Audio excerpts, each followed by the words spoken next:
The IRS braces for $500 billion drop in revenue as taxpayers skip filings in the wake of Doge cuts at agency. Ooh. Individuals were wagering that auditors will not examine their accounts amid Doge's plans to downsize the IRS by nearly 20% ahead of tax filing season.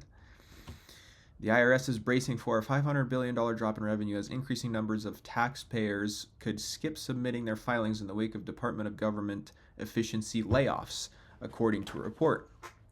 Taxpayers' behavior has changed since Donald Trump took office and implemented sweeping federal cuts through Elon Musk's Doge.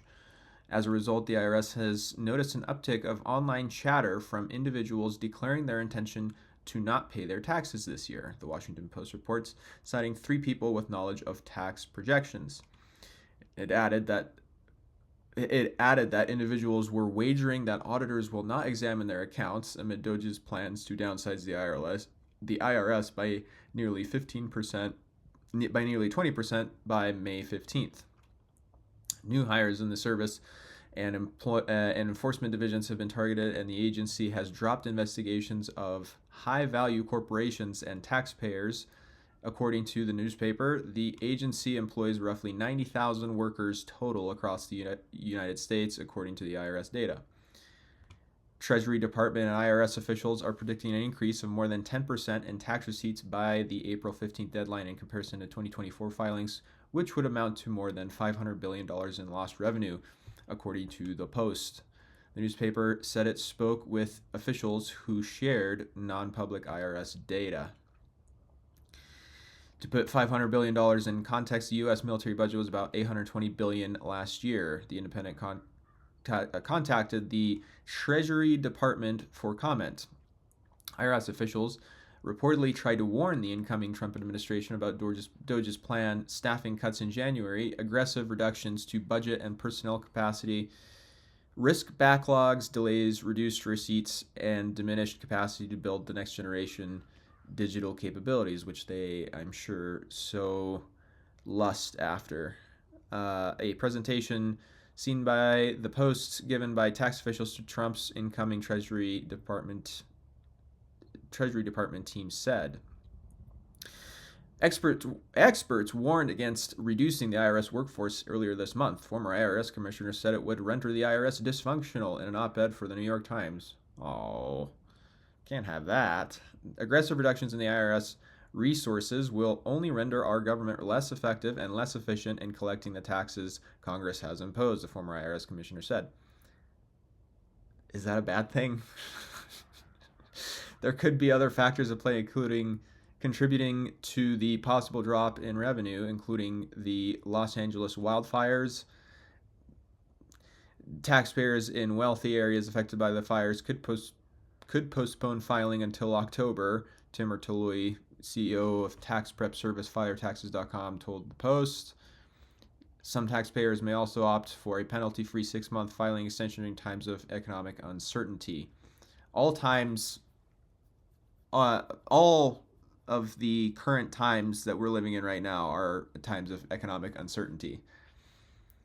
With the inflation being the way that it is, with the Federal Reserve printing money as it's always printed money, money printer go burr, there's always a time of economic uncertainty. So do we always get a 6-month extension, or can we get a permanent extension for everything? And then it just finally says, neither of these account for the $500 billion drop in revenue, however, experts told the newspaper. People don't really want to pay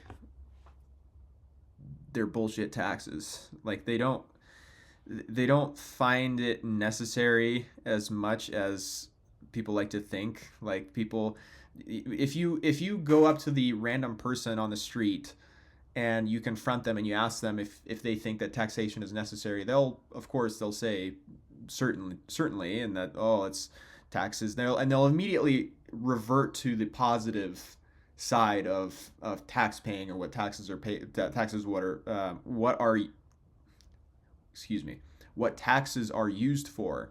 So they'll immediately go to the standard roads, the standard infrastructure, the standard, the police force that ostensibly protects people, which it really doesn't, but they say that it does, and all the public services that are rendered through taxes, and they'll immediately revert to kind of defense of government and saying that, oh well, without these taxes then none of these services would exist, and they wouldn't be as effective, which is just complete conjecture based on nothing. In reality, like in a free market where people are able to actually compete and actually provide services, and there isn't a completely secluded or monopolized market in certain niches, like for example the market for the serving and protecting of people.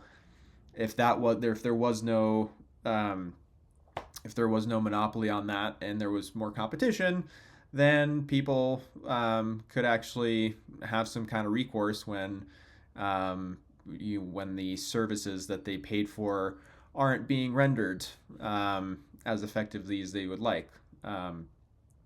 So, kind of a good thing to see in some ways that people are kind of not seemingly wanting to pay their taxes, although their only reason that they're doing so is because they think that now they get a freebie because Daddy Warp Speed is making it so that there's less IRS employees, but that's not really doing anything.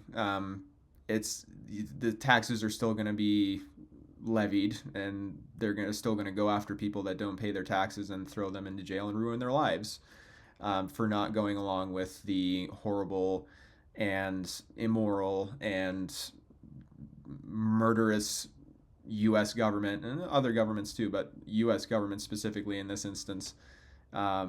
It's still going to be going on, and this doesn't really necessarily change anything about that.